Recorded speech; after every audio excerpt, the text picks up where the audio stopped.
মধ্য ভারতে সম্ভবত খান্ডোয়া থেকে উত্তর দিকে যাবার সময় স্বামীজিকে ভিন্ন ভিন্ন জাতি এবং প্রকৃতির মানুষের সাথে পরিচিত হতে হয়েছিল। এই অঞ্চলের মানুষ অতিথি সৎকার বিমুখ ছিল এবং সাধুদের প্রতি শ্রদ্ধাবান ছিল না। তাই স্বামীজি এই অঞ্চলে পরিব্রাজনকালে ভিক্ষা বা আশ্রয় কোনো কিছু উপযুক্তভাবে পাননি। ভিক্ষা চাইলে পেতেন না, আশ্রয় চাইলে তাকে তাড়িয়ে দিত।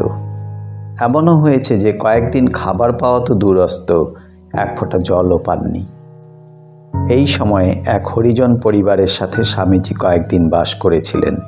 এই অবহেলিত সম্প্রদায়ের মহত্ব দেখে তিনি আশ্চর্য হয়েছিলেন।